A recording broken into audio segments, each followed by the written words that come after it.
Welcome to K-Wave 6 Radio, your show for all things positive, with your host, Kirk Spencer.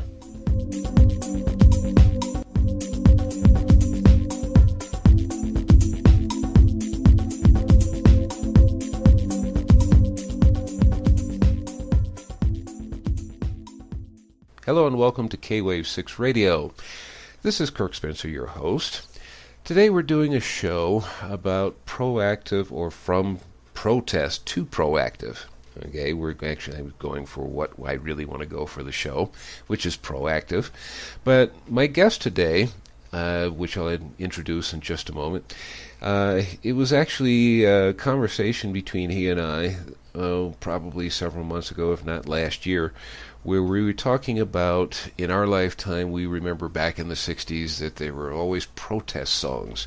We're protesting the social inequalities, we're protesting the Viet Nam War, and there were marches and there were sit-ins and all the rest of that, but it was always protesting.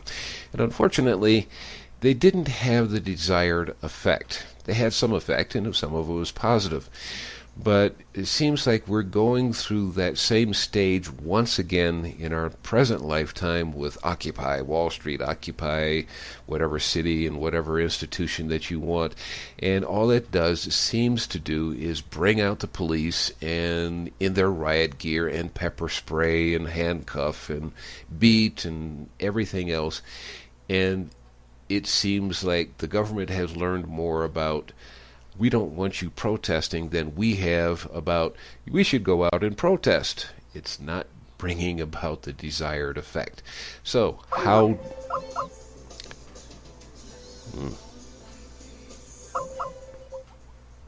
Well, thanks to Skype, we had a little interruption there. So anyway, we seem not to be able to learn that the protesting as we have done in the past is not working. So what we want to do in this show is bring about some sort of a proactive way of doing things. And it's going from saying, well, let's put it this way.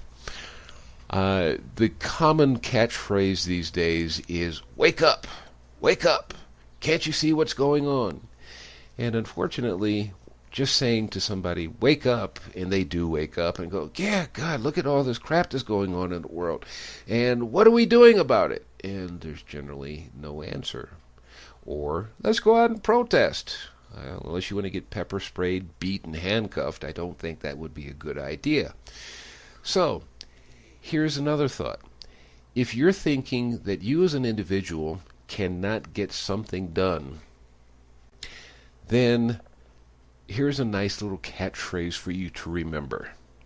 If you think that you cannot make an effect in the world, you cannot make a change in the world, just remember, try sleeping when there's one mosquito in your bedroom. It takes only one mosquito to keep you awake. So yes, you can, as an individual and collectively, do something that's proactive. If nothing else, even if you want to say the government is not doing it right and the corporations aren't doing it right, there are ways that you can do it without getting yourself into at least much trouble. So, without any further ado, let me introduce my dear brother and friend, Stash. And here he are. There he are, for sure. Yeah. Well, let's give a little bit of background for Stash. Stash, let's just start with, well, let's do this. Stash is, I'm going to just give a first introduction here to a little bit of his background. Stash is, you believe you are the oldest son of 6, and your parents were, and you can take it from there. Oh, well, they were both geniuses. I don't know where I went wrong, but my father had a master's degree in musicology, a bachelor's in electronic engineering. My mother had her master's in music and was first violinist for the Colorado Symphony for a while. Both just top-of-the-line students. They were activists and exactly wonderful, enlightened parents. You know, I mean, when I was early, I didn't agree with that, you know. Mm-hmm. Like Mark Twain said, I think my parents are absolutely nuts, totally gone. Funny thing was, the older I got, the smarter they got. Yeah. And they turned out to be my two lifelong best friends. And I sort of went the opposite direction of my father. He got me started in electronics when I was 10 years old, and mixing sound on radio remotes. And then I grew up and got out of electronics and went into, he went the other way. So we had a lot to share. He taught me vacuum tube electronics early on. I taught him transistor and integrated circuit logic and such. And, you know, and then I worked for him, he worked for me, and then we worked as partners. So it was a pretty equitable relationship. So I've had great advantages in that, you know, in the family scene all of my life. My brothers and so we've not been, you know, just always there right together and whatever, but when one of us is in trouble, look out. We got five others to back, well, we had five others to back us up. There's only four of us left now. So it's been interesting in that respect, and I got tired of being an engineer, fixing other people's broken stuff that they continued to break after I fixed it, and decided I'm an entertainer.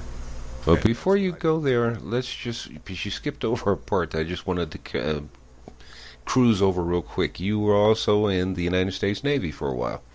Oh, yes, sir. Viet Nam era. That's when I first started to, quote unquote, wake up. There you go. I jumped in, and because, well, I enlisted because I didn't want to be drafted. I had a 2-digit lottery number on my draft card, and I was going to Vietnam, and I was going to be on the wrong end of a gun, which at that time for me was either end. Yeah. And so I did the same thing for the same reason. And I didn't want to run away to Canada. I love America. Mm-hmm. You know, I love what I grew up being taught that it stood for. Not that we have that in any way, shape, or form right now. But my father made the point I was going to join the Air Force, and he said, but you have friends who were Navy recruiters. Best thing I ever did.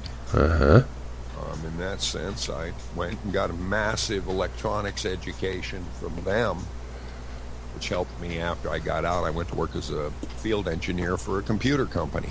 And, you know, most people don't know that about me. They think, you know, what do you know? You're just another muso.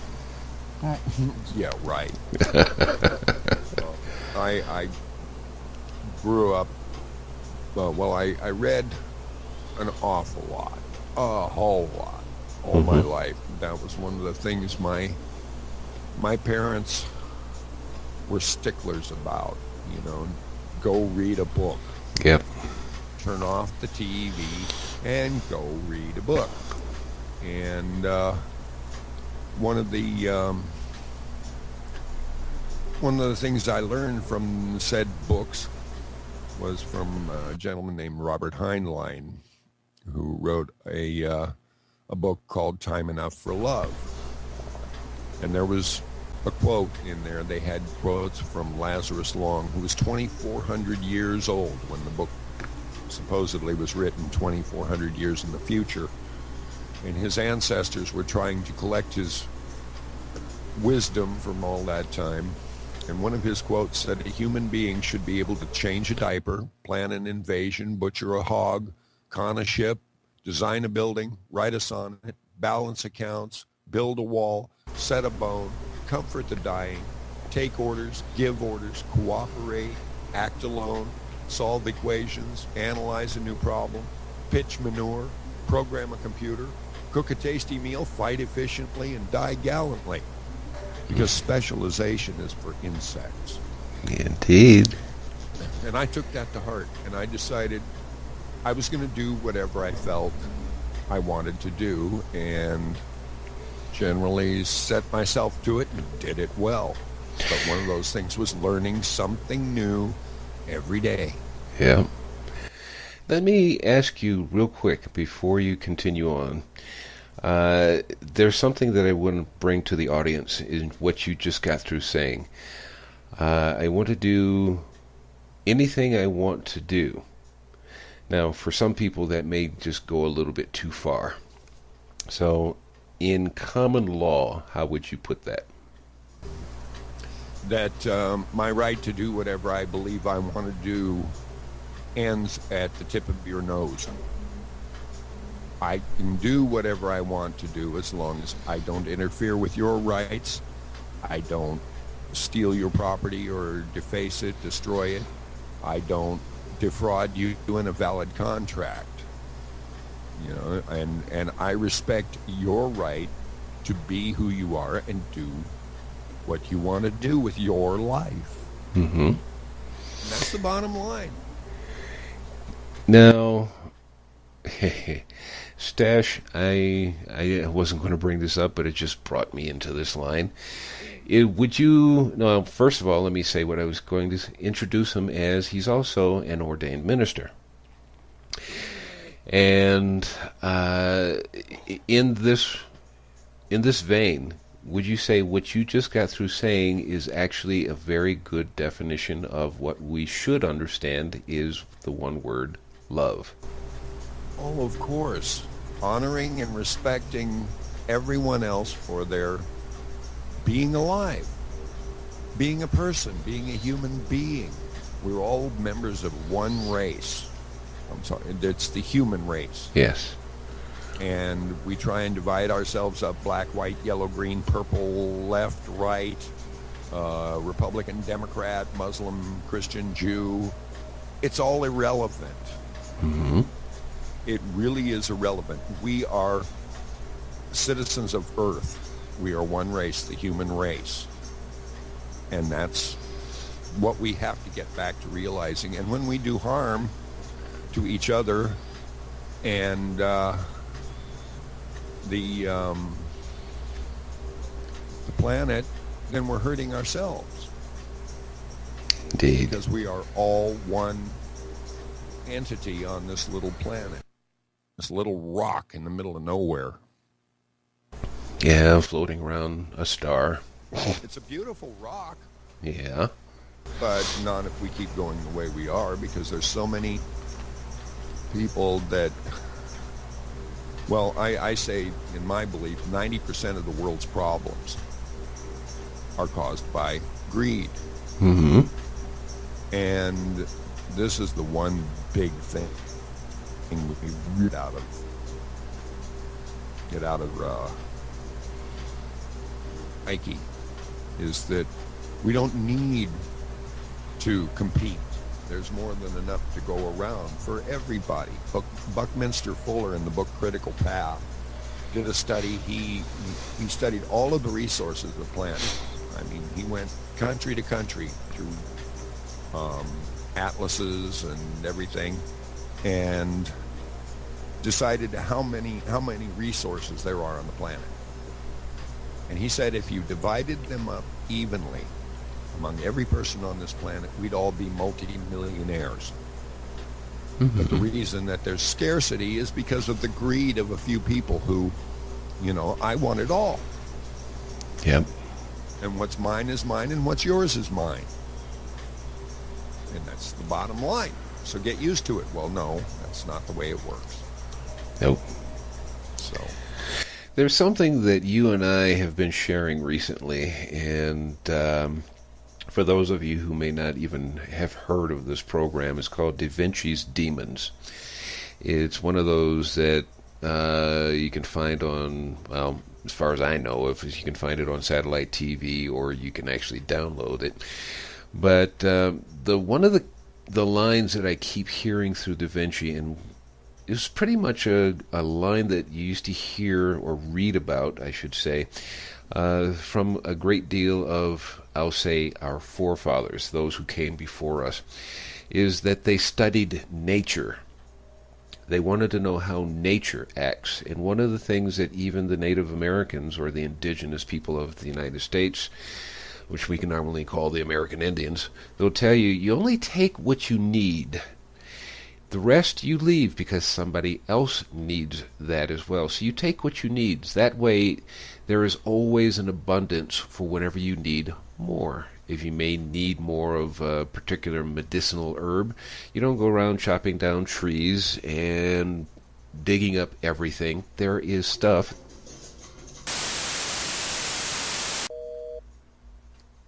Here we go. Okay, sorry folks, another little problem with Skype. Now, we were leaving off where we left off, talking about nature and how people, especially the indigenous peoples of areas, are still, to some degree at least, depending on how much interference they've had from others who want to come in and tell them how they should live. They understand that you take what you need from nature. This way, you're not trying to fight weight. You're not trying to fight how fat I am. Look how fat I am. I need to go on a diet. I need to go find a diet pill. Well, stop eating so much, okay? If you have glandular problems, okay, find out a way of doing this. Here's another thought. We nowadays consider we have modern medicine, and there is alternative medicine. But if you really think about it, alternative medicine has been around for thousands of years. Modern medicine has only been around for a little over 100. And by the way, just according to the AMA, all those alternative remedies and cures, actual cures, work everywhere in the world but in America, where only a drug can cure a disease. It's on their website. That's their motto. Oh, good grief. Well, maybe that's why they keep pushing GMOs in the United States. Here, of try course, to cure that. They need more customers. Yeah. They don't create cures, they create customers. Mm-hmm. Lifelong pill-taking, pay-through-the-nose customers. Yep. So, yeah. Well, speaking of that, I'm going to jump right into a video that you, Troy, and I had shared, and that was the one on psychotropic drugs. Ooh. It was an hour-and-a-half long video, and I got this from Stash. I looked at it because it was on his Facebook wall, and you can find this as a YouTube video. And it's talking about, in short, how the psychiatric industry, and I do call them an industry because when you have a psychiatrist, this is the person, not a psychologist, but a psychiatrist can actually prescribe drugs for you. And even in the video, it talks about going in to talk to a psychiatrist, and you talk to him for 5-10 minutes, usually around that time. He listens to you, or he or she listens to you, and says, oh, okay, I know what your problem is. Here, take Zoloft. Here, take this. Here, take that. I don't know what all these drug names are because I don't do those. I have a hard enough time just taking an aspirin. I just know how to do certain things, and I don't need and use drugs. On occasion, okay, an aspirin. But if I buy a box of aspirins, they expire before I ever get to take all of them. That's just the way I am. That's why I use white willow bark instead. It's the same chemical, but it's not processed chemicals. There you go. So in this video, it talks about how you can go in, do a 5 or 10 minute session with a psychiatrist. They prescribe a drug. Have they tested you for anything? Whether that was just a psychological test, did they just listen to you? Did they do a blood test on you? They say that there's no such thing as chemical imbalances in the body, but yes, there are. But if they didn't do a chemical test on you, I mean, they didn't even do, are you on any drugs? They didn't do they probably do more screening, drug screening, at an employment or a company where you want to work than a psychiatrist does in his office. But yet, he's going to tell you, you need to take this drug. And the thing that I really loved about this video, and the reason why I shared this video, is it went from taking this is the problem, which is protest, and at the end of the video they told you what you can do and the rights that you have that the psychiatrist is not telling you about, and they are there by law. And that's the proactive side that we're getting to in this particular program.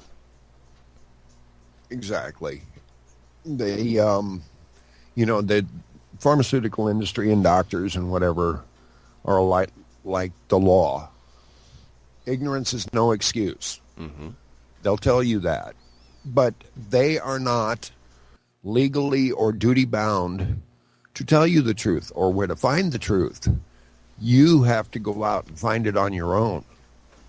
And you don't, if you listen to your doctor exclusively and don't do anything on your own to see if this is even right or wrong, then whose fault is that? Exactly. That's your own. That's your own, and your ignorance in these kind of things can kill you. Or in the case of all these mass shooters who are on psychotropic drugs, that's the shrink's fault. That's medicine's fault. They don't do due diligence on these people. They just say, here, take this. And those psychotropic drugs have a tendency to make people go sideways. I've seen it on several of them. A big one that you mentioned is Zoloft. I had one friend who started taking it and went crazy. And then another friend who stopped taking it and went sideways, just crazy. It creates the imbalance in your system. That, your system is a marvelous machine. It will cure itself. Indeed. Just the basic proof of that is the placebo effect. Mm-hmm. And you don't need all these things. And nature, the Indians, the Native Americans always said, for every illness, there is a plant that will cure it. Plain and simple. You just got to find the right plant. And it's all natural, no side effects. But they don't want you to know that, because that will cut into their profit margin. Mm-hmm. And that's what it's all about. Always, anytime you see something wrong in government, business, or otherwise, follow the money. Always follow the money, and you'll know where the problem starts. Mm-hmm.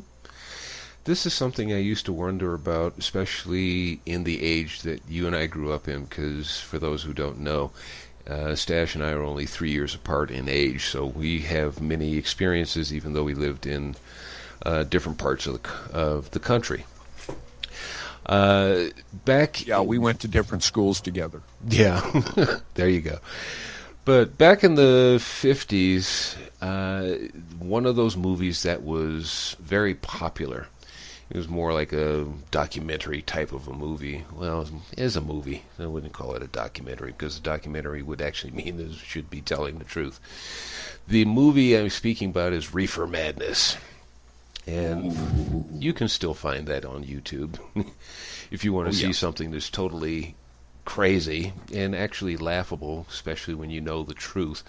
But I used to wonder when I was a kid, how can any government make a plant illegal? And I said, all they're talking about is something that if you smoke it, it makes you high. And even when I was in the Navy, which is around the same time you were, Stash, as I heard it, it used to be it was legal and accepted for a person in the Navy to go to work who had been smoking marijuana. But if you came to work drunk, they would throw you in the brig. Because you can actually function under the, if you want to call it that, under the influence of marijuana, but you can't function with alcohol. and there's another distinction that I make too. I'm on a campaign to get people to stop calling it marijuana. Okay, cannabis.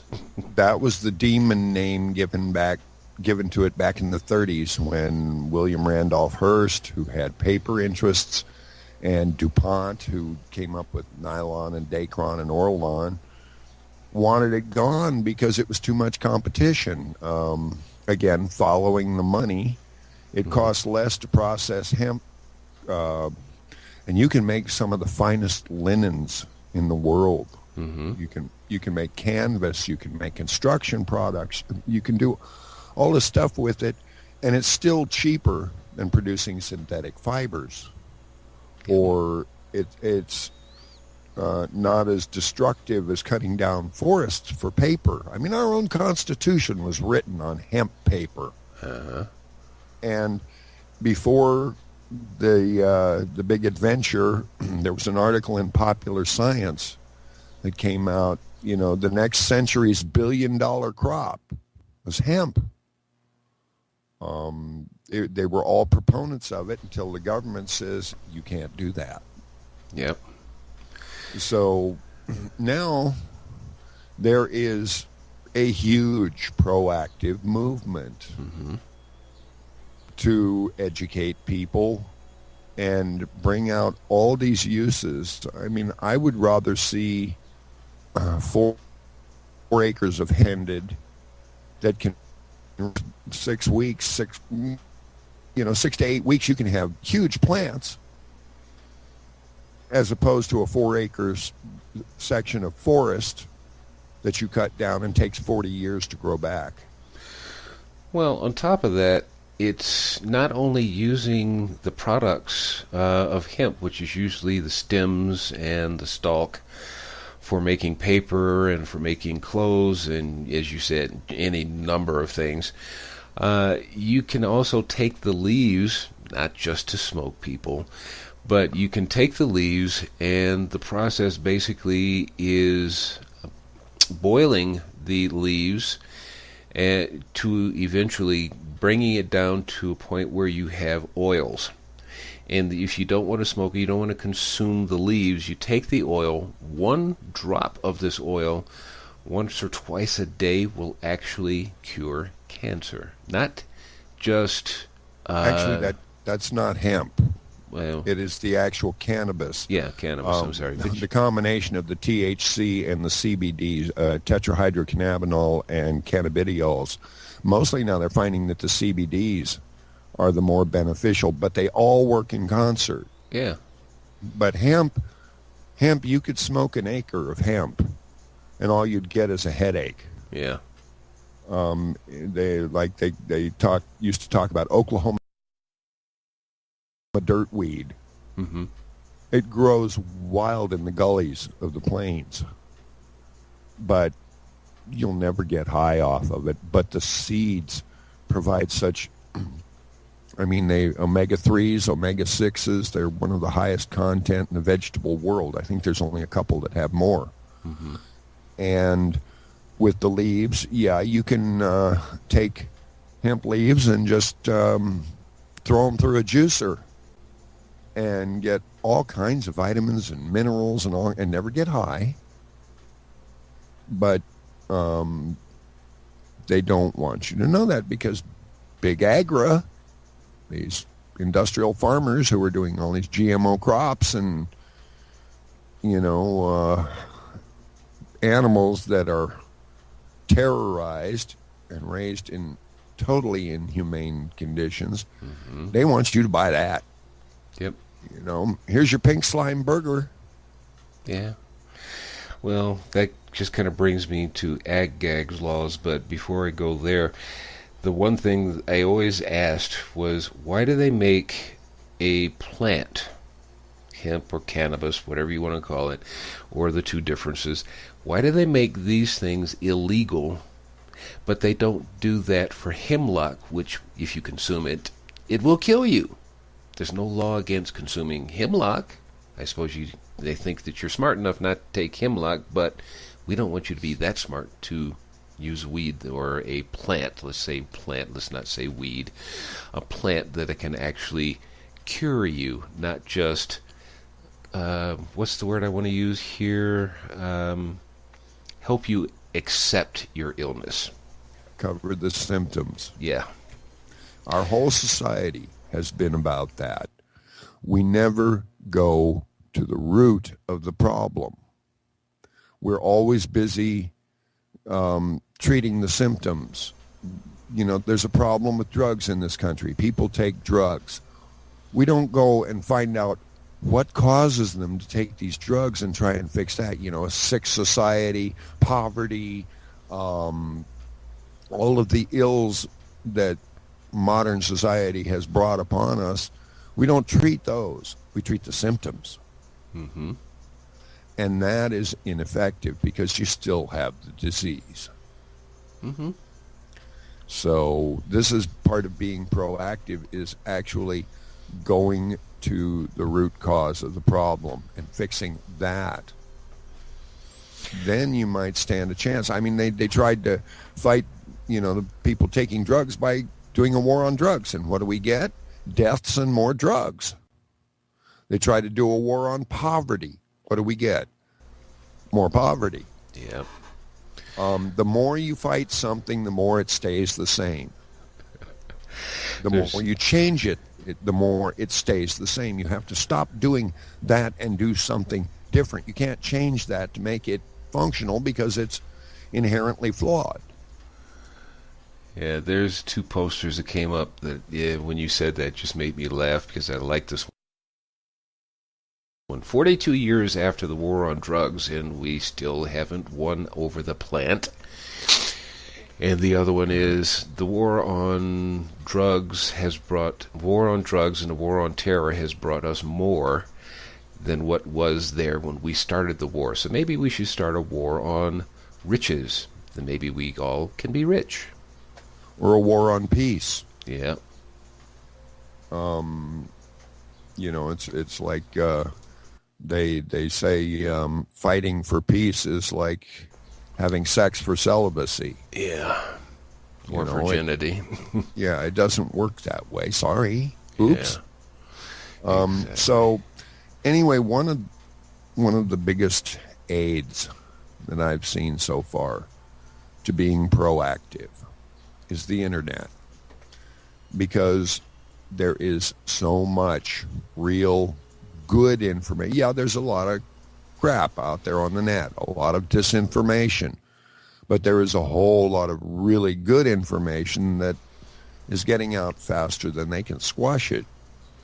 And what we're seeing is everybody keeps talking about the revolution that's going to come. Well, the revolution is here, and it is a revolution of consciousness. People are getting information that they never had available to them in history through the internet, and it's become, we're right where we are right now. We're sitting in the middle of the biggest battleground in the current revolution. Yep, and that's why It's they being want to fought close. That's why they want to close people's the road. minds. I'm sorry. Go ahead. No, it's a revolution for people's minds. Yeah. That's why they want to regulate the internet. Of course. Yeah. Anything that's pro-population, pro the people, and shines the government in anywhere but a totally omnipotent, beneficent light, you know, that's put a cross up to it and a wooden stake through its heart. Mm-hmm. Well, we're going to take a little break here, and we'll be right back. But before I go, I'm going to make a quote, and I'm quite sure Stash knows who made the quote. I have met the enemy, and the enemy is us.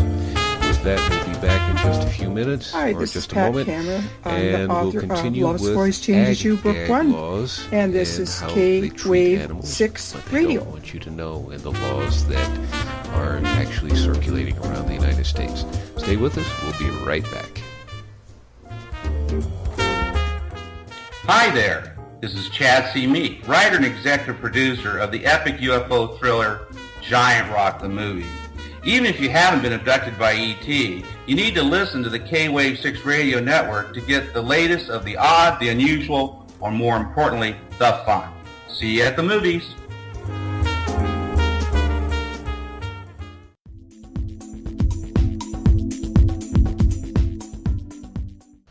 Hi, and welcome back.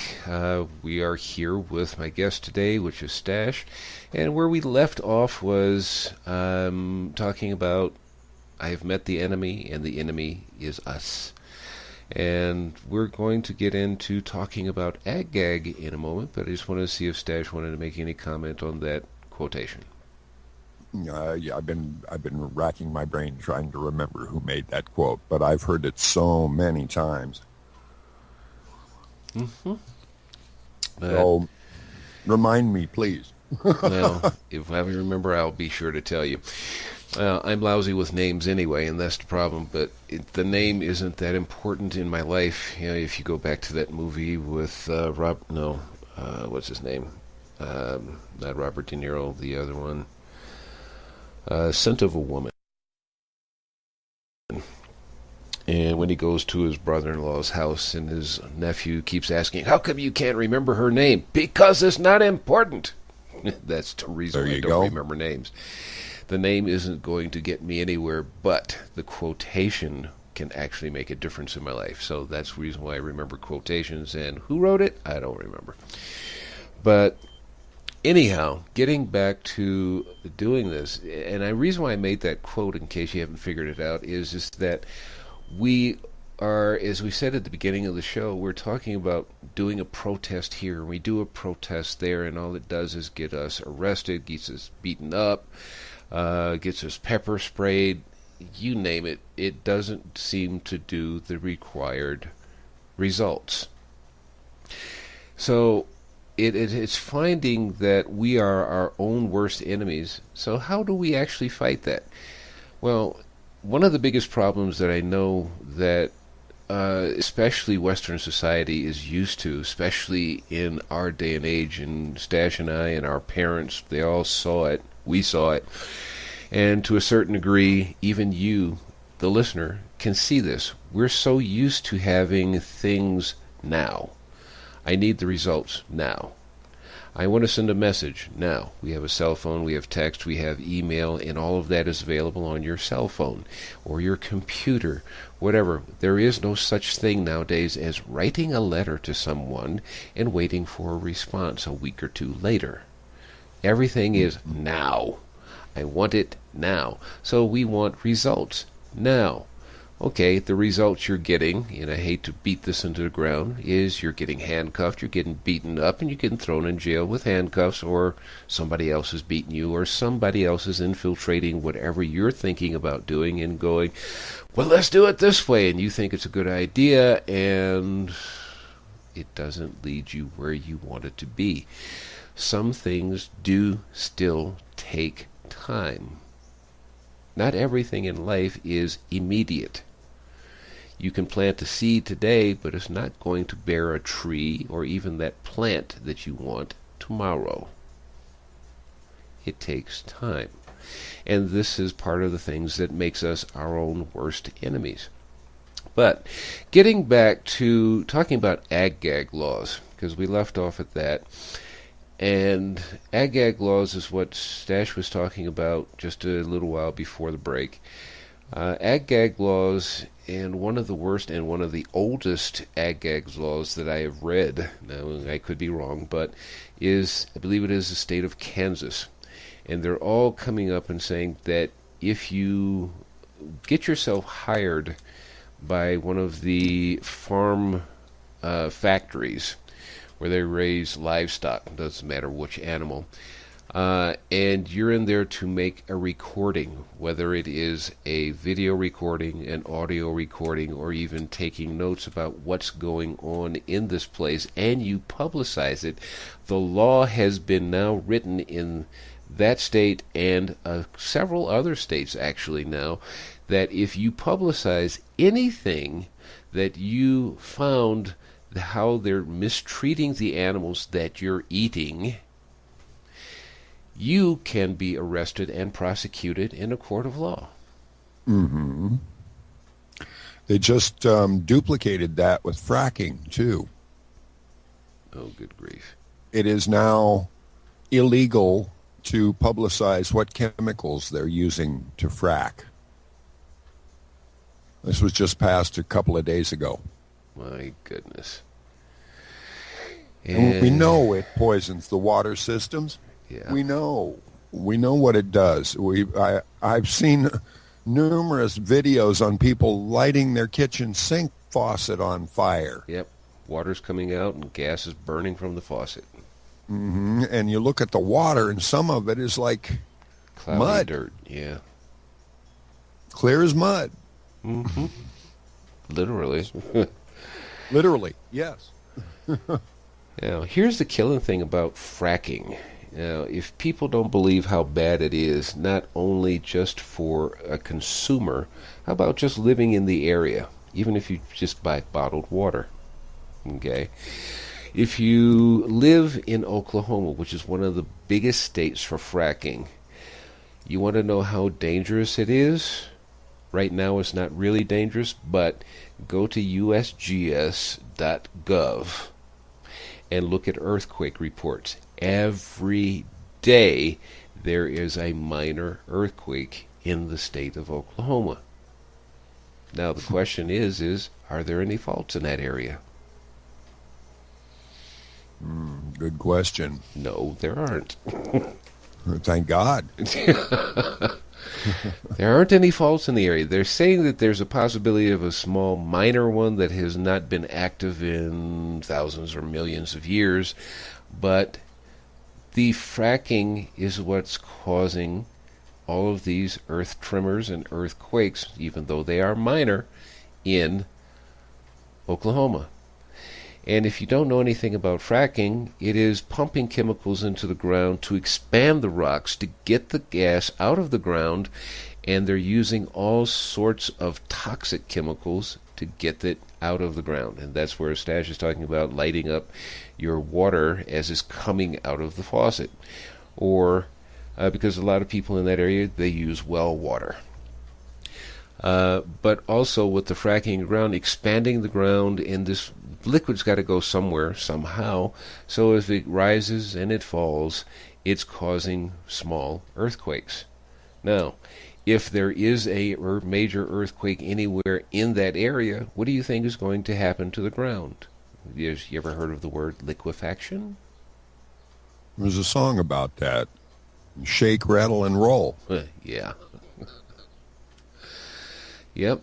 If you don't know what liquefaction is when you put a certain frequency to the ground, and this is all we're talking about. This is what they measure with the USGS, with their seismology. It's this frequency that shakes the ground, and if you get a big enough of a frequency or a big enough earthquake, it will turn what you think is solid ground into mud. Mm-hmm.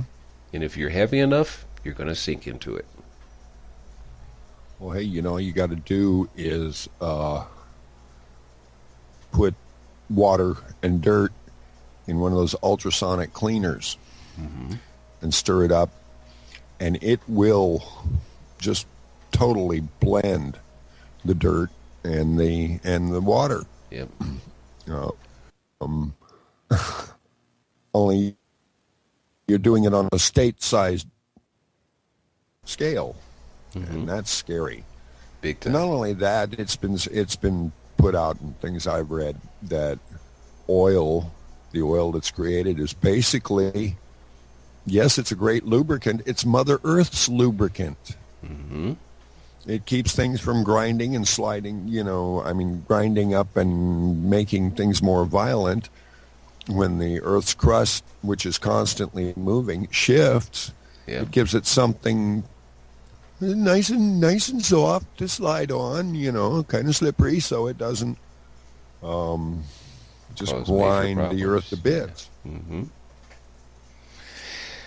So now we've mentioned, because this is where my thoughts are going, we've mentioned a lot of problems. Mm-hmm. What would you suggest for, fracking? Well, let's take it. Well, I'm going to come back to that one. Let's do that. What would you suggest is a proactive approach to ag-gag laws? we used to have these things called truth in advertising laws. They need to be reestablished, that if you're going to do something to a product, whether it's an ingredient or a manufacturing component that's toxic, it all has to go onto the label. Anymore, they'll put the ingredients in food, but they won't tell you, like with chicken, that the pink slime, that they've soaked it in ammonia. Mm-hmm. And they don't get rid of all the ammonia. You get to eat little bits of it every day. Yeah. So there's so much that is hidden by law, because it would negatively affect the profit margin of a corporation. And all of the corporations in the U.S. work together in one way or another, because they're all ultimately controlled by the government. And the government is a corporation. And, we the people are the adversaries, the enemies, the customers. And the more they can keep us in the dark and keep us in fear and, not tell us something, then the better off they are. Mm-hmm. Before someone in the audience goes, U.S. is a corporation, yes, the U.S. is a corporation. Hang on a second here.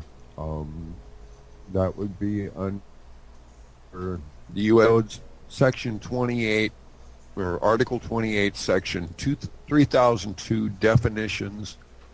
Definition number 15, the first thing says, the United States means a federal corporation. Mm-hmm. I was just going to go for something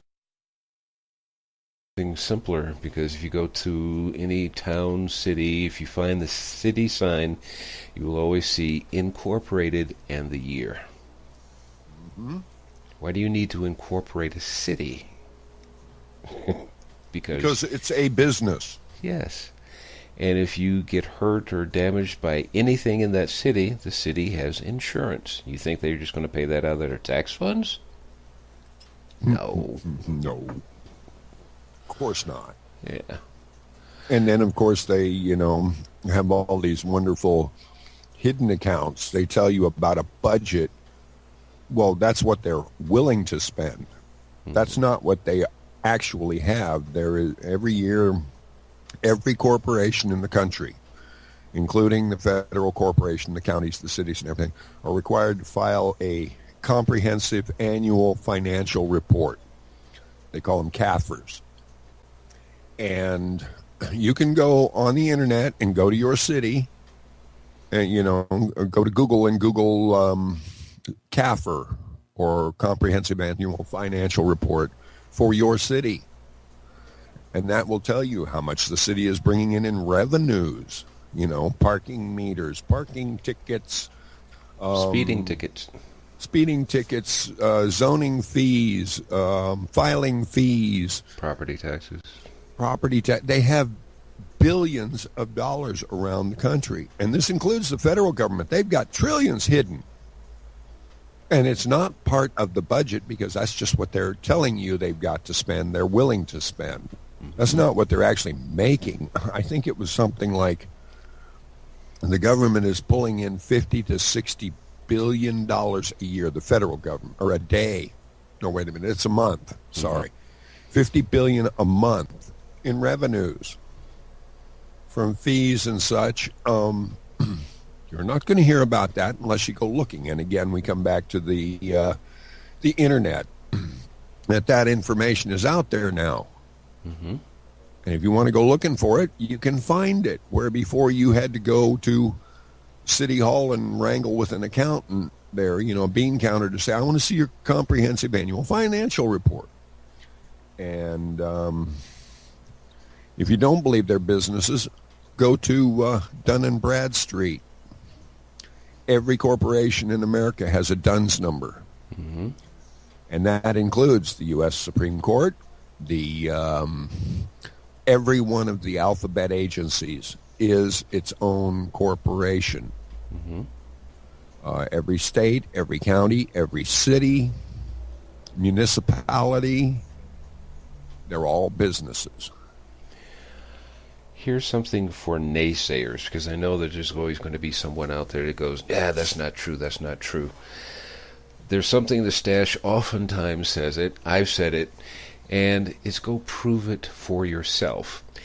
But the biggest thing that I always have a statement about is there's always somebody out there to say or has a statement, but that person is giving you an answer, but what's the question? If you don't know the question, how are you going to get the answer? If you have internet search, I'm not going to say just Google, because there's many search engines out there. I don't use Google, by the way. Yeah, I generally don't. The only time I use it is for pictures. But when I actually want to do an internet search, I go to another one. But at any rate, if you don't know what you're looking for, what are you going to type into that search engine? And that's the biggest problem. If you know the question, put it in, and lo and behold, you're going to get thousands of answers normally. Right Just there. as a test, type in geoengineering. Yeah. Actually, there's a bunch of them you can put in. Some of them will actually bring up some really strange stuff. But know your questions, people. Know what you're looking for. Instead of always trying to give an answer that is coming from your emotions and or from your ego, look it up, search it for yourself. There's a lot of good information out there, and there's a lot of people that put out junk. But know what you're looking for. Go search it out. There is always some great information to help you understand what is out there, and once you understand what the problem is, then you can come up with your own solution, proactive solution. Then you can be the mosquito in the night, making somebody going, I can't go to sleep. Something is bothering me. So, but let's continue. I'm sorry. Okay, well, the follow-through on that is, once you go, on Facebook, I've said it many times, look, I don't expect you to believe me, to take my word for it. I'm fallible, I'm human. I make mistakes, but I pose these things so that you will at least go look, and if you're convinced I'm wrong, come back, go look it up, and come back and prove that I'm wrong. Mm-hmm. Please show me. I'm open. That was the same thing my father used to say to me when I was a kid. If I'm wrong, prove me wrong. I will listen. Exactly. He taught me how to challenge, I believe, how to challenge a thought. Show me where I'm wrong. I admit that I am human. And which means I don't know all the answers. When you go out looking for the answers, look at both sides. Mm-hmm. And sometimes you'll find out that both sides are saying the same thing. They're just saying a different way. Yeah. And when both sides, from many varied sources, are saying the same thing, generally you can assume there's some truth to the matter. And also there'll be people out there putting out disinfo, like just what we talked about earlier, the medical community, and the way they relate to supplements and alternative medicine and whatever. It's all bogus. It's all witchcraft. It's not even worth mentioning, really. But since you brought it up, poo-poo. Mm-hmm. Yeah, you're going to get a lot of that. You're going to get the government has the best, absolutely the best spin doctors in the world. And they can spin anything to make it look the way they want it to look. So yeah, you reminded me of the movie back in the late 90s called Wag the Dog. Mm-hmm. And that's exactly what they're doing. Ever since was Edwin Bernays came up with his theories on propaganda. That's back at the beginning of last century. Yep. They've been working on this. They've been perfecting it, for over 100 years. How do we do this, And just because it's not something that's out there in the public doesn't mean it isn't happening. Mm-hmm. Everybody gets off on this conspiracy thing, and they immediately equate conspiracy with theory. Conspiracy theory. It is such a demon word like marijuana. Yeah. But too many things are coming out now that are turning a whole lot of those conspiracy theories into conspiracy realities. And a conspiracy is nothing more than two or more people working together to do something that's illegal. That's as simple as it can get. And that's the whole way our government works. It's all in conspiracy, hidden, covert actions. And the big problem is we don't watch them. We don't stop them. Yeah, it's because we trust them. Yeah, well, I guess that's the collective we, because Yeah, I sure as hell, medium, yeah. I sure as hell don't trust anything the government says. Mm-hmm. Especially through their government-controlled mainstream media. When you have 6 corporations conspiring with a federal government corporation to keep people in the dark, and treat them like mushrooms, Mm-hmm. feed them BS. That's what John Q. Average American sees. Well, I gotta believe it. That's what that's my news source. And look a little farther. Put down your newspaper and look what's on the other side of the room. Because you're not going to get factual information. Sometimes they slip. A little truth comes out. But then they usually retract it real quick or pull the article or something. Mm-hmm. But, one of the things about being proactive, a lot of people, as we're validating here, are waking up. It's this century's catchphrase, wake up. Yeah. But the problem comes that they come out seriously disillusioned, suffering from what they call cognitive dissonance. Their whole world has been shaken. Immediately it's denial, but once they start to wake up and see that it's real, they start running around in circles looking for a way to fix it. Mm-hmm. And that's great. That's wonderful, but the problem is nobody is standing there saying, okay, here's a direction. Yeah. Here's a direction. Try this. If this suits your fancy, work on this. And that was one of the reasons I started coming up with my idea of the new music genre. Instead of writing protest songs, we write solution songs. We spend the first verse delineating a problem. We spend the rest of the song providing a solution for the problem. Indeed. And I know many musicians I've talked to so far are all going, wow, yeah, I could do that. Mm-hmm. Well, let's do it. We're the ones who brought attention to the foreground in the 60s with our music. Let's do it again with our music. Yeah. A friend of mine did something very proactive along those lines. Gentleman from Kansas City, Missouri. A white boy with dreadlocks. Had a whole album full of what he called roots rock reggae. And he went to Jamaica during the race riots they had down there. And since everything was in such chaos, he was able to get absolutely the best reggae players in Jamaica. Cream of the crop. Robbie Shakespeare, Sly Dunbar, names that everybody's familiar with or should be. Uh-huh. But, and he said, man, what we need to do, man, is walk above the bullshit. Let them fight. Let's go do what we do and make music. And they turned out a killer album. Mm-hmm. It was Roots Rock Reggae by Jack Miller and the International Reggae All-Stars. And I got to be a stage manager and monitor engineer for their show in Juneau, Alaska, and it happened to be Jack's birthday, and it was the day before my birthday. And I ended up playing with those people, you know. Absolute didn't know me from Adam or Eve or anybody.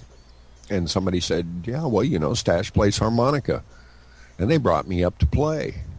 And, you know, they were just real people, but they were working to stay above getting wrapped up in complaining. Yeah.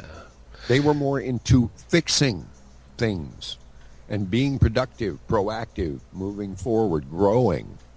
And this is what we need to do. Our government specializes in keeping us isolated, separated, in fear, confused, fighting against each other, because they know that if we ever find common ground,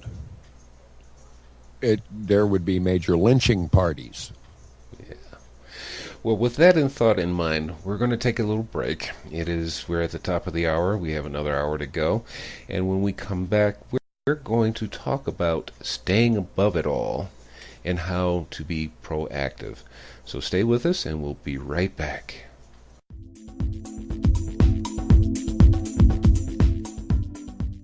Are you ready to put an end to thinking about how you wish it were and take action? Take this step to find out more by going to coachingbyria.com, and you can receive your free consultation session with Coach Ria. Coach Ria is a certified professional life coach with a passion to help make the difference in the world.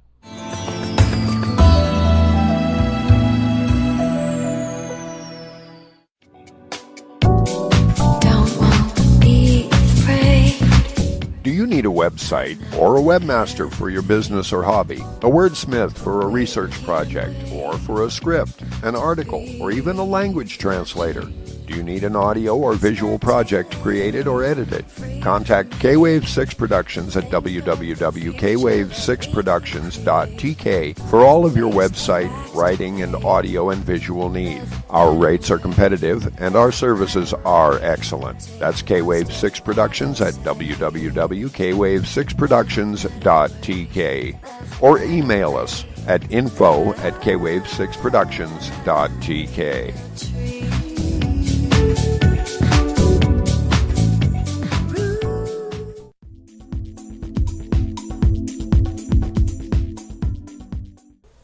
Hi, and welcome back. You're on K-Wave 6 Radio, and my guest today again is Stash. We left off just before the break where we were talking about going from, well, the title of the show, from protest to proactive. But we spent a lot of time in the first hour talking about the problems, and pretty much all of you know what the problems are. We've given some ideas about how we can actually become more proactive without getting harassed or beaten up or arrested or pepper sprayed, whatever. And we're going to give some ideas, and I'm going to actually do something I didn't even plan on doing at the beginning of the show. If you're listening, send us your ideas about what you think is a good proactive approach to anything you see as a problem that we all suffer from. Because if you I like that. Yes, and I'll give you an email. I guess I'll give it to you now. Send it to suggestions, suggestions, at kwave6radio.tk.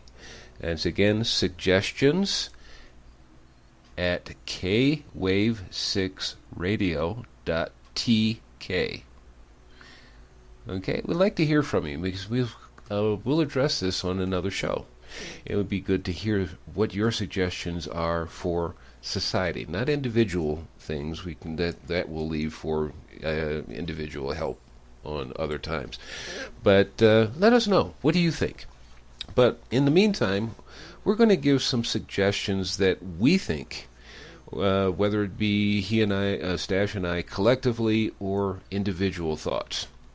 And you can take upon them to do them on your own, build on them, subtract from them, but just do this in a peaceful way. Like, for instance, I'm going to start with food, especially with GMOs. Now, in the United States, they're still having a problem in fighting for, I hate to use the word fighting for, but they're still fighting to have GMO foods labeled. So until that happens, if it ever does happen, what can you do to make sure that your food is actually good and wholesome? My suggestion would be, if you can, find your food from a local farmer. If you want to get dairy products, go to a local farm. You want to get healthy foods such as fruits and vegetables, see who you can find that sells healthy foods and vegetables from their land and buy it from them.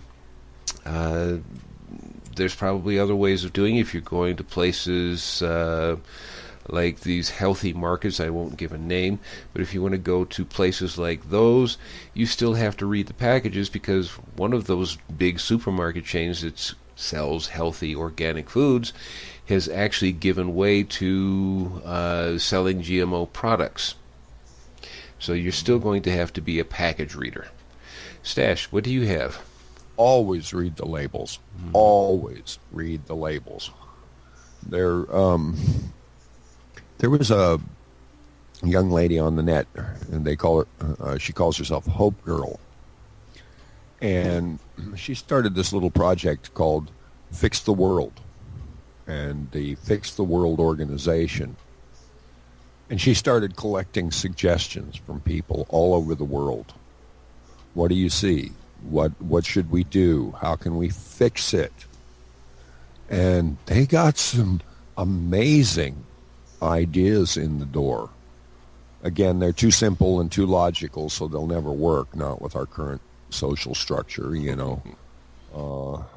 It's just too logical, and we all know that Washington don't care is a 10 square mile logic-free zone. So, but that's the whole idea, I think, of being proactive is you have to stop and think, what have I bought into? Mm-hmm. What do I really believe? Is what I'm being told the truth? For instance, during Vietnam, I never saw hordes of Vietnamese rice farmers invading the shores, western shores of the United States. Mm-hmm. And that made me think, how are they a threat? Why are we fighting these people? I have friends who are Muslims. Mm-hmm. You know, they may not agree with my lifestyle. I may not agree with theirs, but we're still friends, and we can talk as human beings. Yes. The only enemies I've found that I have are those that the government creates for me. Yep. I've got nothing against an Iranian farmer or an Iranian businessman. He just happens to be in a different country and speaks a different language. They may believe a little bit differently, but they're still people. Mm-hmm. The guys over there still put their pants on one leg at a time. That is, of course, unless they're Scottish, and then they slip into their kilts, you know. I wasn't going to touch that one, but okay. No, don't touch it. Don't touch it. They'll slap you. No kidding. That would be the least they do. Oh, yeah. The thing that I think the biggest thing that we can do to be proactive, throw our egos to the side, and when you see someone, ask, what do we have in common? Not, oh, why are they so different? But how are we the same? Yeah.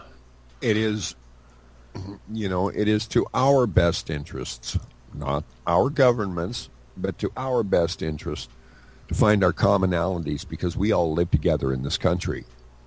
We all live together on this planet. And we have the right to direct our own lives. Everybody does, as long as you're not a detriment to somebody else's life and rights. Mm-hmm. It's only fair, and of course our country, you have the right to life, liberty, and the pursuit of happiness. Yes, you have the right to those things, but there's no obligation to give them to you. Mm-hmm. You have to go out and find them for yourself. Yes, you have the right to pursue happiness. Nobody's giving it to you. Exactly. And our current government is busily trying to prove to us that we've got that right, even though we don't. And they want to control every aspect of our lives. Can't be done. Can't be done. And we're proving it more and more each day. So to be proactive about it, well, my little pet project, I have to bring it up. With our friend Troy, mm-hmm. have become involved with a group called the National Liberty Alliance. NationalLibertyAlliance.org. The idea is that in the Fifth Amendment to the Constitution, there was created the idea of a common law grand jury. And that concept has been forgotten when the government tried to say that, they were under control of that and that it came from the voter rolls of federal citizens, which leaves anyone who is a sovereign out.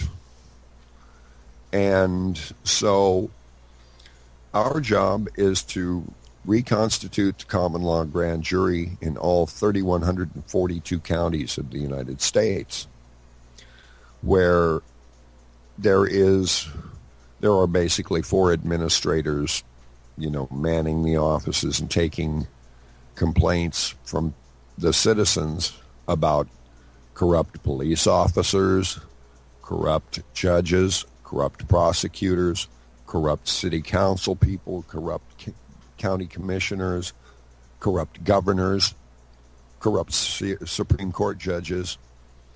These people take this and they look at it, and if they can't solve the problem, they bring together a grand jury of 25 of the sovereigns. And they decide whether these people are breaking the law or not and bring an indictment against them. And since the sheriff is our elected official and the supreme law enforcement officer of each county, they are honor and duty bound, as well as constitutionally bound by their oath, to take our indictment and go arrest these people so they can be held for trial. Okay, let me pause you for a moment. And I'm going to ask you to define the difference between a sheriff and a police commissioner or a police chief, such as city police chief or commissioner and the state chief, state police chief. Okay, that's really simple. I know. The police chief is the chief operating officer of the city of police department, a private corporation. They are corporate brute squad. They are there to enforce federal government regulations, which most people don't apply to people. They apply to federal citizens, federal employees. They are corporate directives. The sheriff, on the other hand, is the one elected law enforcement officer in every county. He is the head of the law enforcement officer. He can throw the CIA out. He can throw the FBI out. He can arrest the governor in his own county. He is the law, and he is oath-bound to the Constitution to protect the rights of the people in his county. That is his major responsibility. Whereas he's not corporate, he's an actual elected public official. Police are just corporate employees. That's what I wanted you to get at, is he is an elected one, where city police and state police are appointments. By their corporation. Yeah. which is the state or the city. Yeah, exactly. Or no, actually, it's their own department is a separate corporation that is contracted to a city. The county sheriffs the county sheriff is elected, and they're all public employees. And but by being public employees, they're not immune. If they violate a person's rights, they can be held accountable on their own, not the department, but you can hold an officer accountable. You can take him into court, sue him, charge him with, assault, abuse, extortion, duress. I mean, here's a man with a gun telling you, I'll shoot you if you don't cooperate. Excuse me, you don't have that authority, friend. You work for me. You have limited power, but they try and tell them that they don't have limited power. They can do pretty much what they want, but they can't. They should, by law, if they're going to arrest someone, should call the county sheriff, because they technically do not have arresting power.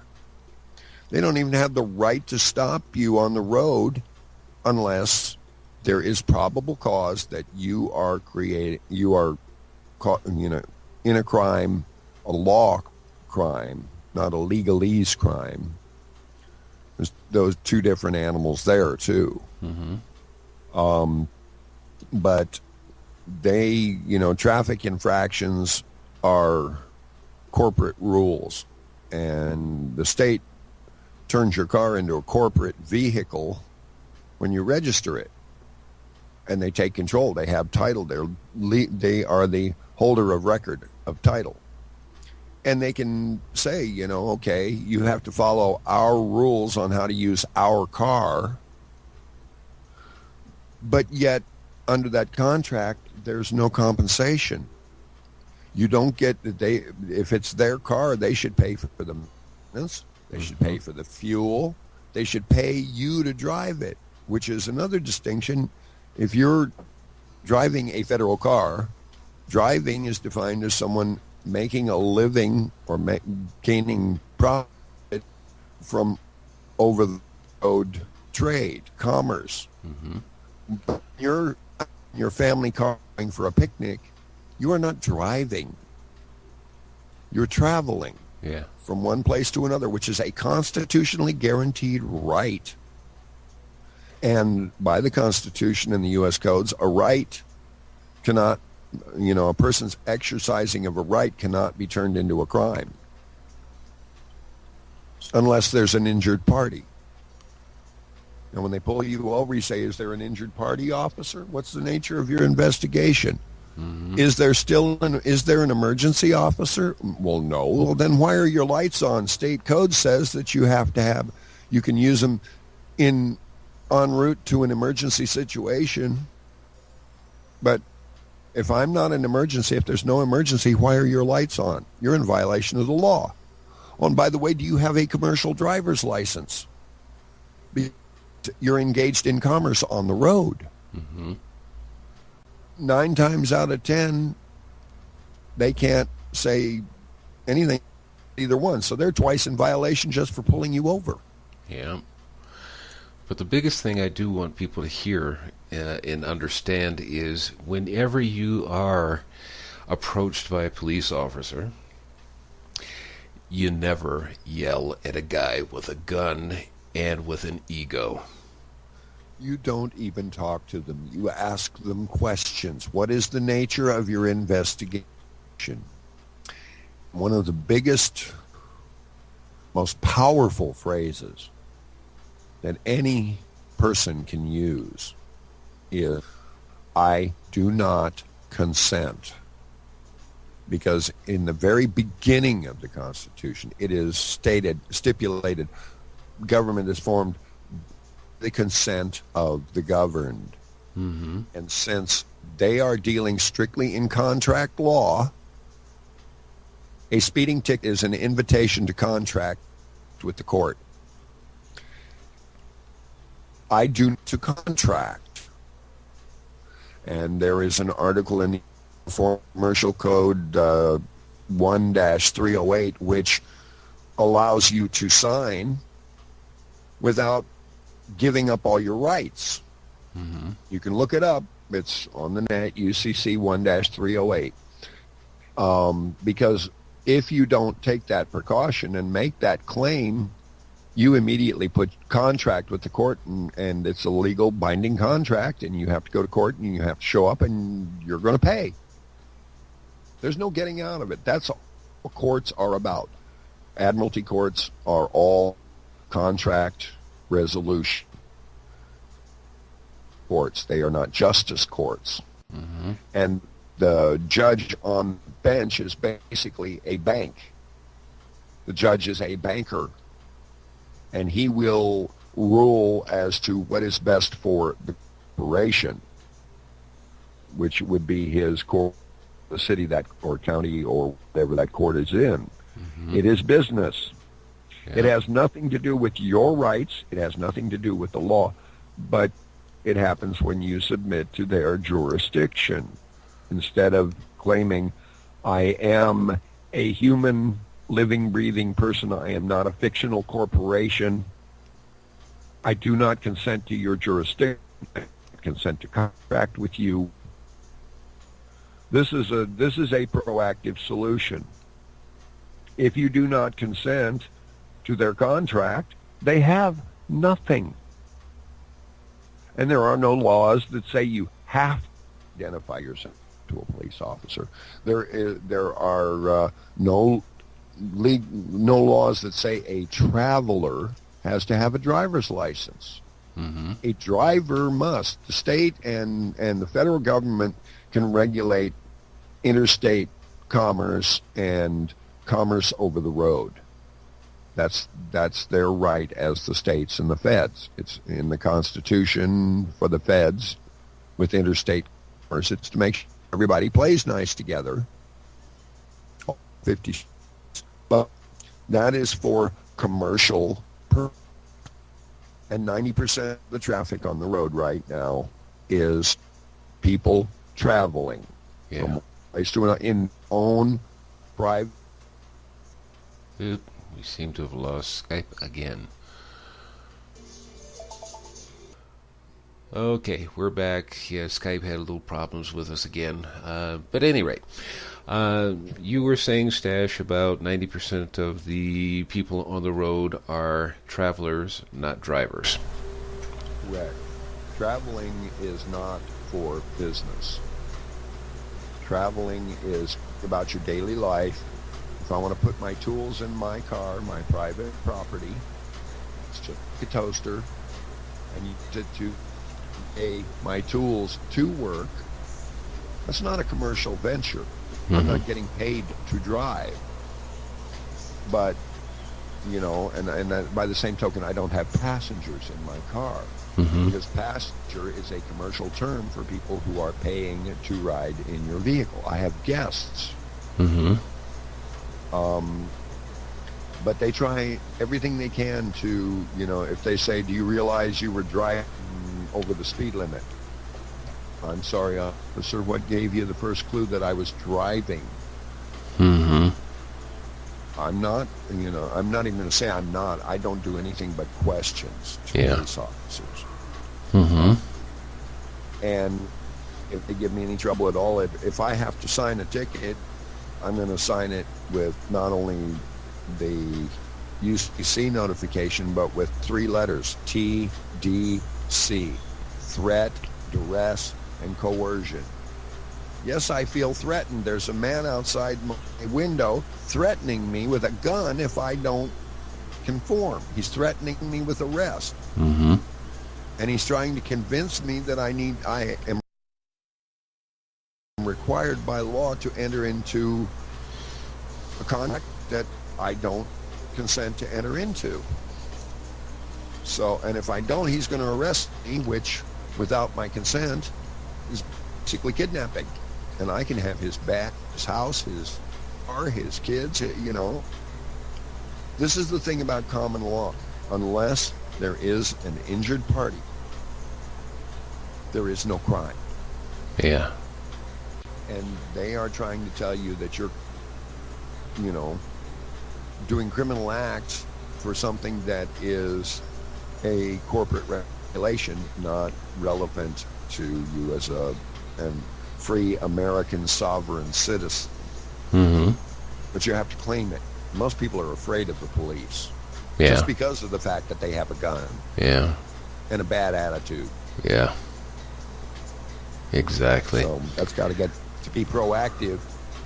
You have to stand up and realize that they are corporate employees and they do not belong. You do not belong under their corporate edicts, unless you have a license. Yeah. If you have a license, you've given them permission. You've said you're a corporate citizen, and you're willing to follow their regulations. Yeah. But the Supreme Court has many times they cannot require you to have license to travel. They can't license a right. So, which brings me to one point which you just said. People, we should know the difference between rights and privileges. Mm-hmm. Driver's license gives you a privilege, not a right. And so the difference between legal and lawful. Mm-hmm. Lawful is based on common law as laid out in the Constitution. Legal is all the legal statutes, ordinances, regulations, crap that they try and hand you. It is color of law. It is not really positive law. None of those have been voted into positive law by the legislature with the consent of the people. It's just corporate regulations, just like a presidential executive order. It is not law. It's a corporate operating policy that the president, CEO of the Federal United States of America Incorporated has put out for the corporation and the corporate citizens and employees. Yep. Taxes are the same way. They're voluntary. And if you read the IRS regulations, basically, corporations are the only ones that are responsible for income taxes. And income is not your wages, tips, and salaries. Income is gain from an investment or a business. So 90% of Americans aren't taxpayers either. But when you write down there your wages, tips, and salaries on that 1040 form, say you're a U.S. citizen and sign it, you've just declared that that's income, which is fraud, by the way. And you're signing that on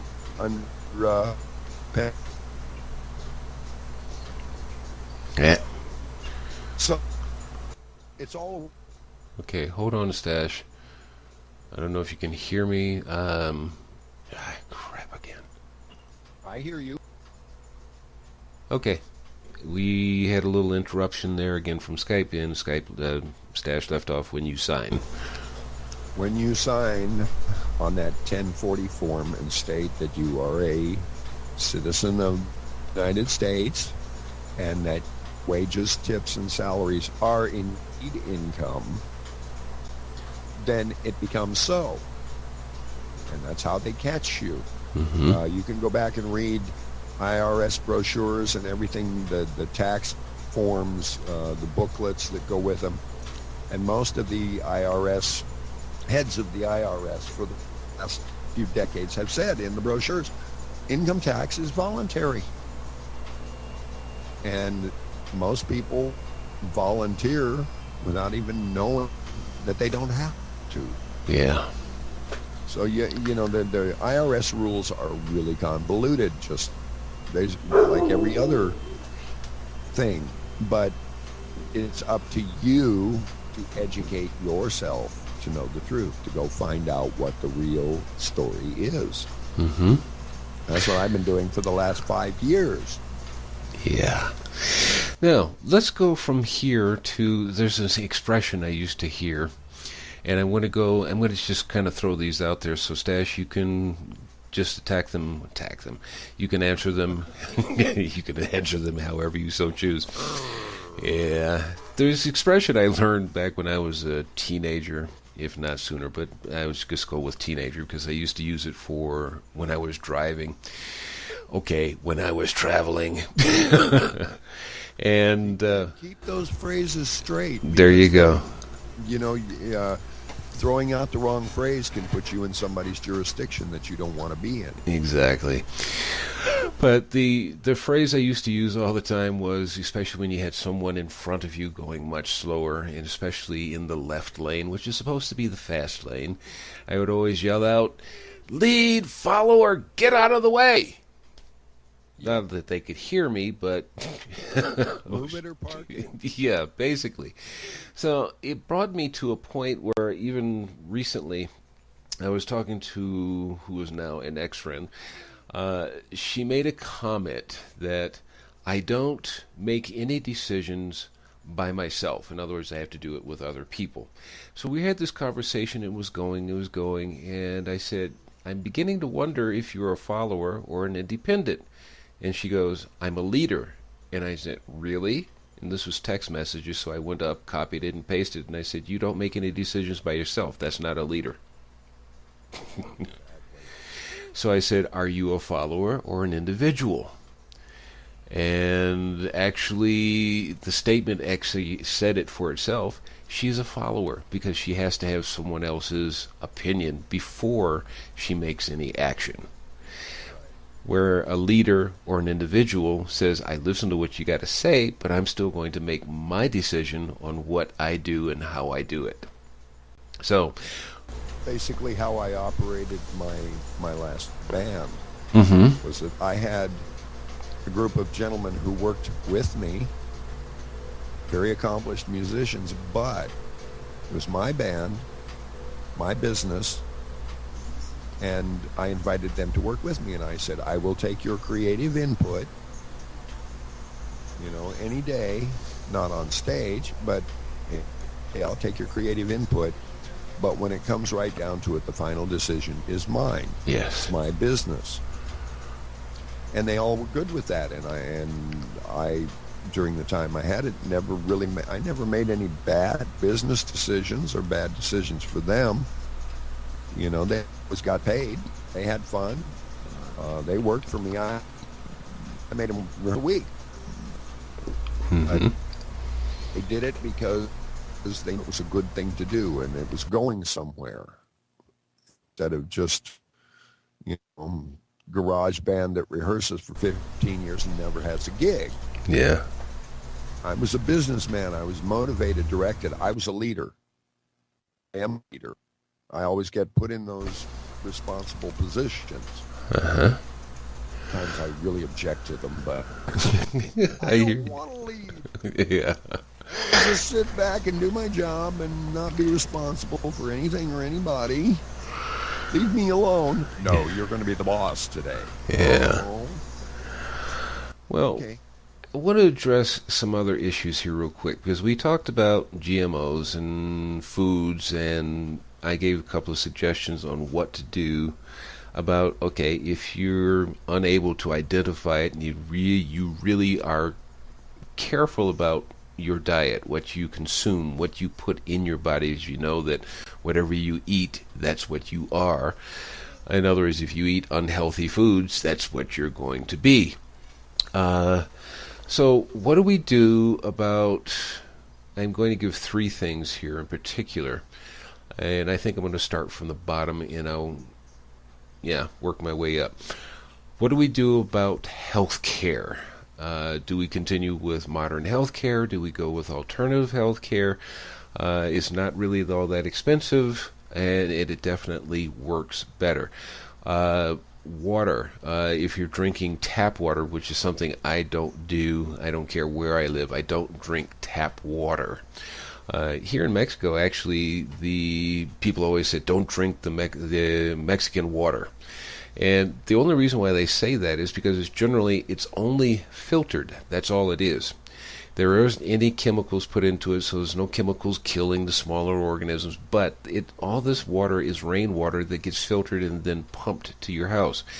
And literally, if you drink out of a stream, now down here there isn't that much of an industry going on, this polluting industry such as what you see in the States and other industrialized countries. So we don't have smokestacks all over the place, pumping out all kinds of smokes and toxic fumes and chemicals and all that kind of stuff. So literally you can drink from a stream here.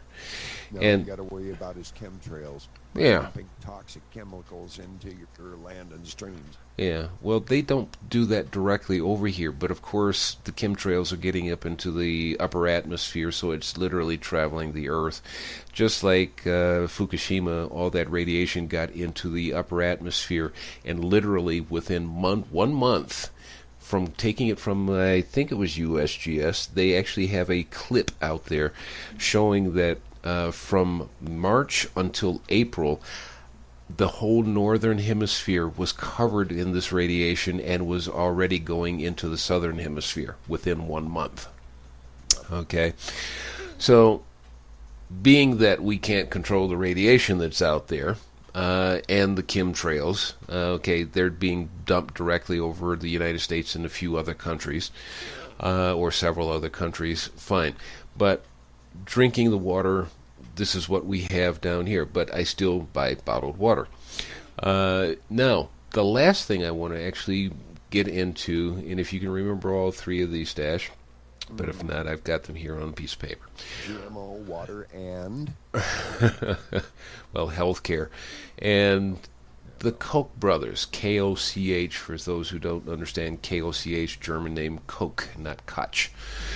The Koch brothers, they're making their big stand in politics and in corporations. I'm just saying the two separate, even though they are basically the same.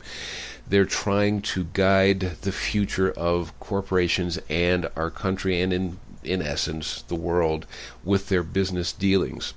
Now, something I was curious about is, now, how do you fight the Koch brothers? Well, they're a corporation. What is their biggest thing?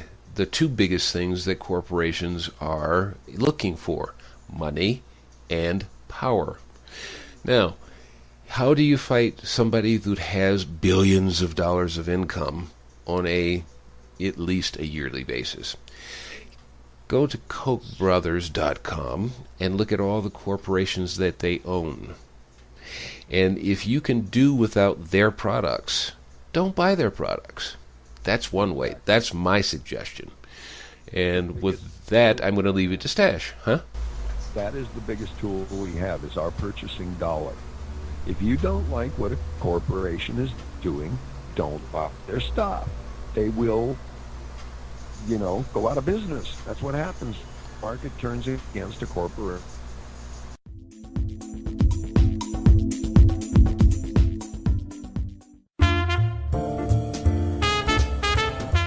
Hi, this is Pat Kammer, author of Love's Voice Changes You, Book 1. And I now have Book 2, which is called Hello Awesome, Message from Spirit in Pat's Patters. Buy your book from Amazon.com.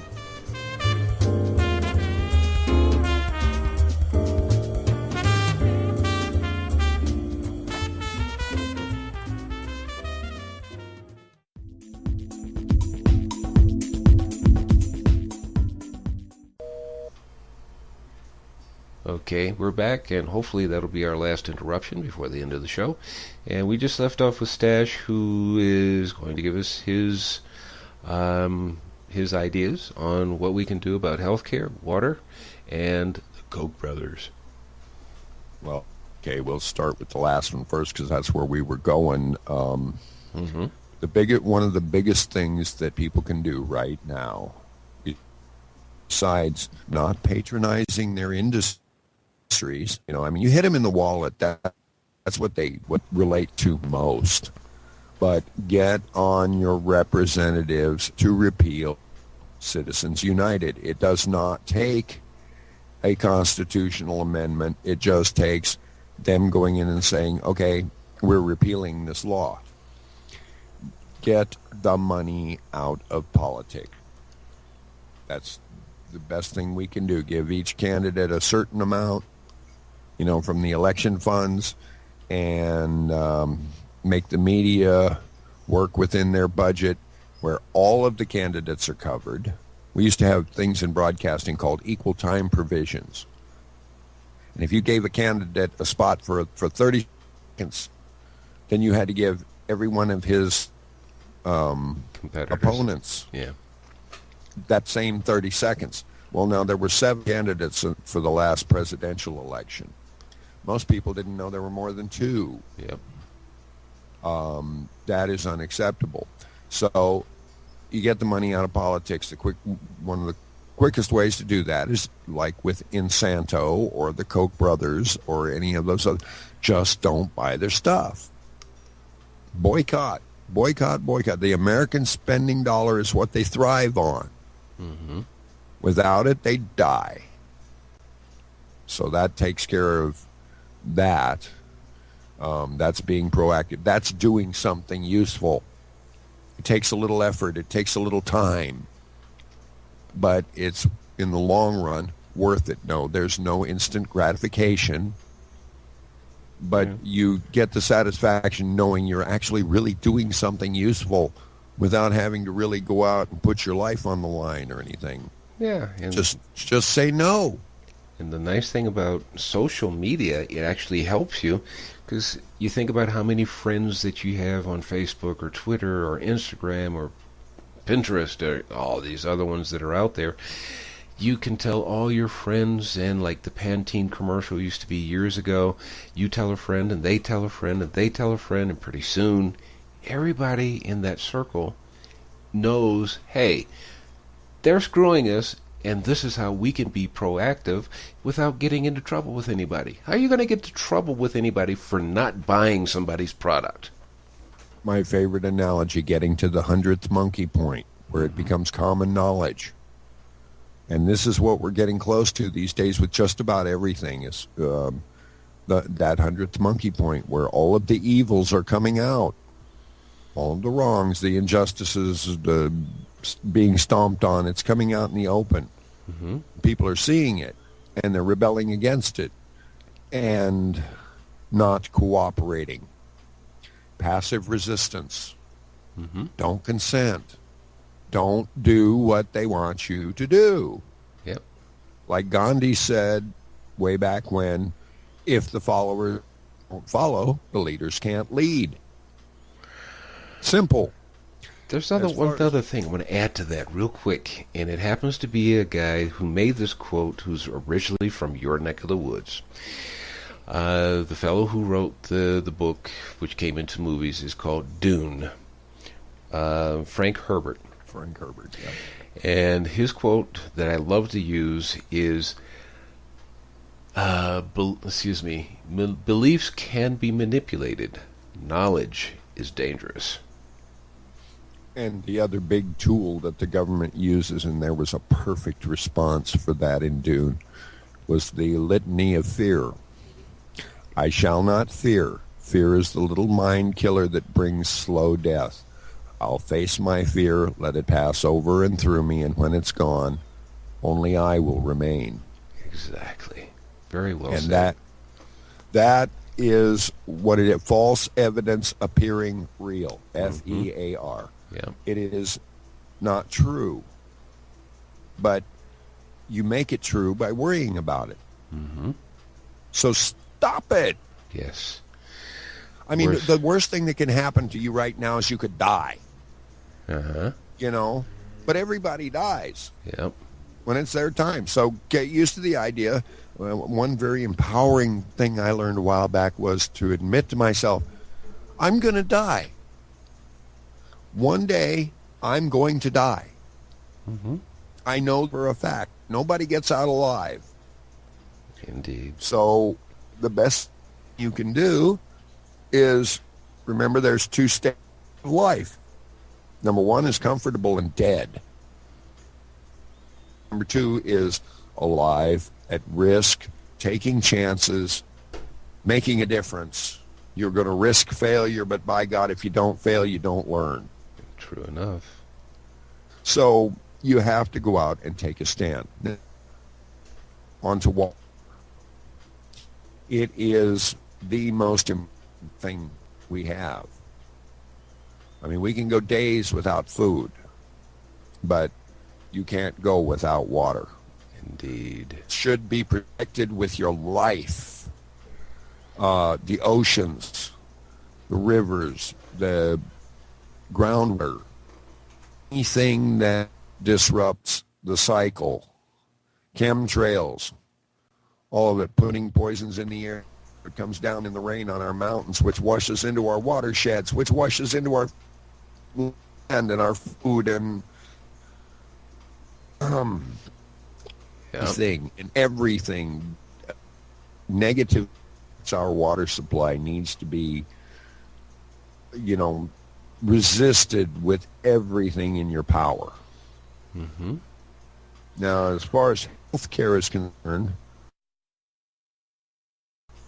we got to get both government and big business out of it. We have to stop allowing corporations to do their own testing on pharmaceuticals, because they'll always fudge the results. They'll always hide failure. There is so much information out there on plants and herbs that can heal you, actually heal you. They say there's no cure for herpes. Well, the Indians for over 200 years have known about a distillation of chaparral that instantly kills herpes. And if you do any studying, all germs, bacteria, viruses, cancer cells, what they call anaerobic, they cannot live in high oxygen environments. They live in low oxygen, acidic environments. And if you get rid of the acidity in your body, the human body is supposed to be alkaline. Mm-hmm.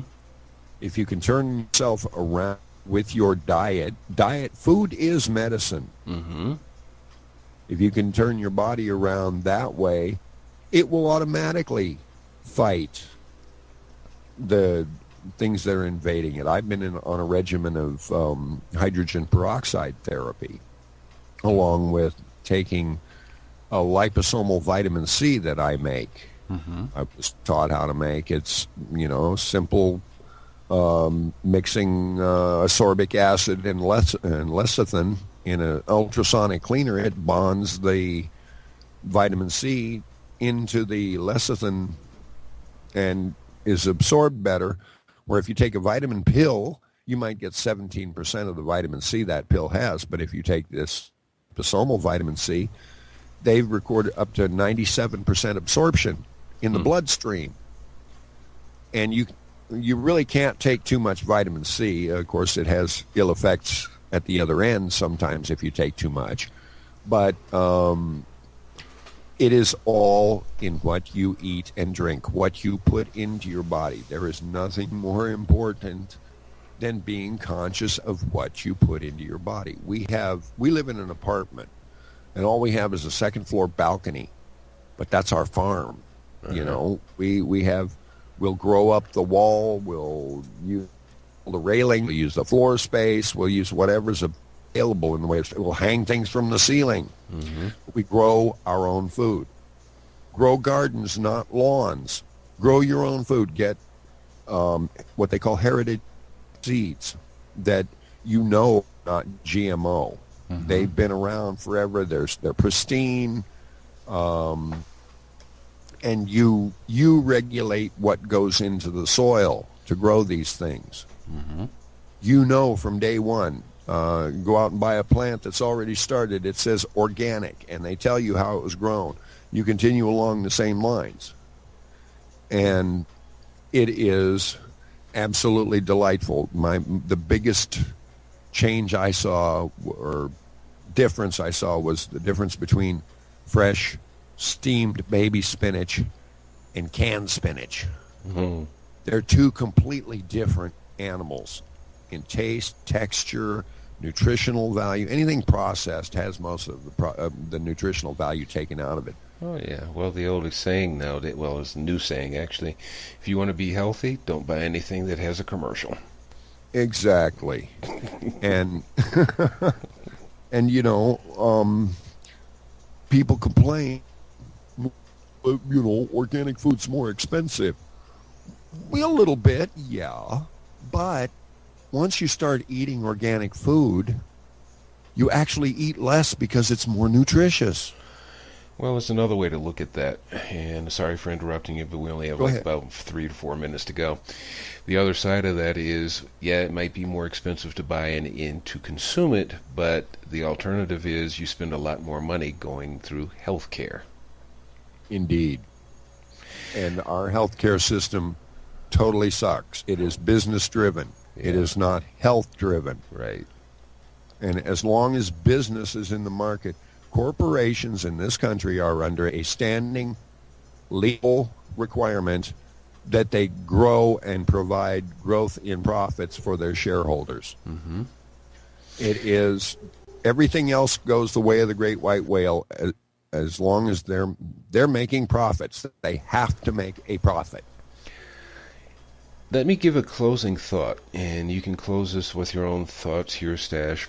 When I was a child, I used to wonder, why do we have to pay for water? Because my mother used to always say, turn off the water, you don't have to pay for water. And I'm going, why do we have to worry about water? I grew up in Michigan, so there's water all around the state except for the southern border.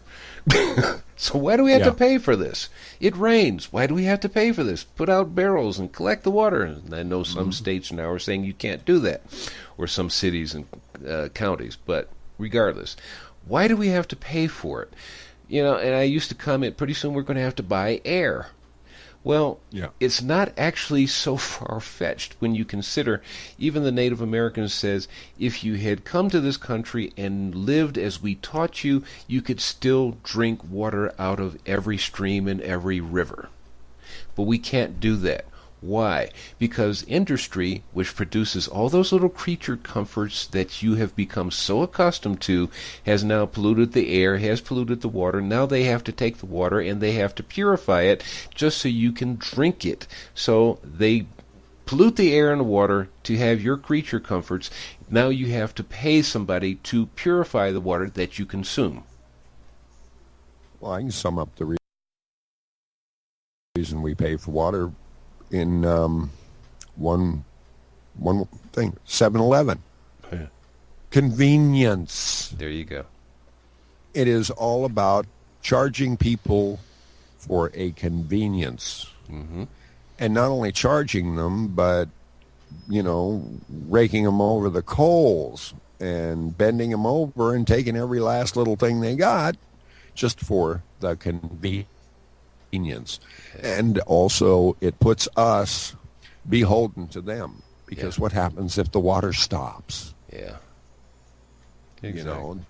There's riots, there's whatever, but we as a race, as a species, we used to be self-sufficient. Mm-hmm. Everyone had their own little garden, everyone had a root cellar. They had their own chickens and this and that, and they ran free, and everybody knew who's everybody's chickens and lambs and cows and horses. Yeah, they were. But with all these people moving to the city, we've forgotten how to be self-sufficient and responsible. There's another big thing. With freedom comes responsibility. You have to be responsible for your own actions. It's nobody else's fault. If you get stuck somewhere, in a bad situation, remember, you put yourself there. Yeah. And if you hurt somebody, you're responsible for making it, for remedying it. It's not anybody else. It's yours. Yeah. With that, we're going to come to the close of our show, unfortunately, because Stash and I love to talk about this subject and others. But to close, even as Stash was talking about it, many people don't like responsibilities. When I used to work in a corporation, we used to have problems. You're going to have that kind of a thing. I was working under, I shouldn't say working under, but I answered to the regional vice president of this corporation, and once we got into a big problem, and everybody in this board meeting was, it's his fault. He started it. He did wrong. He's at fault. And I actually had to, because I was in that role, that I could actually stand up and go, listen, we know who caused the problem. The person already is probably feeling very bad about the problem. We're here to solve the problem, not to point the finger. And after a few minutes of people actually getting to that idea, stop pointing the fingers and go, what can we do to solve the problem? People, we have problems. What are we going to do about solving them? With that, I want to say thank you very much, Stash, for being here on the show. We'll look forward to having you again sometime. Hopefully we can figure out this Skype issue problem, or maybe we'll just do a phone call next time and we'll record it from there. But anyway, just let me know. Yeah. People, thank you for being here, and remember, write in your suggestions to suggestions@kwave6radio.tk. Suggestions@kwaveradio.tk. That is the email address. And Sash, any final words for about 30 seconds? Just take control of your life. Mm-hmm. Take control. Educate yourself. Know where you stand. Know who you are. That's what life is about. So when you go out, kicking and screaming, you can say, God, this was a hell of a ride, instead of, God, I wish I'd done this or that. Yeah, exactly. Well, thanks again, Stash. Thanks for being here. Thank you, everyone, for being here and listening to the show. Hope to hear from you soon, and we'll see you again soon. Be well and take care.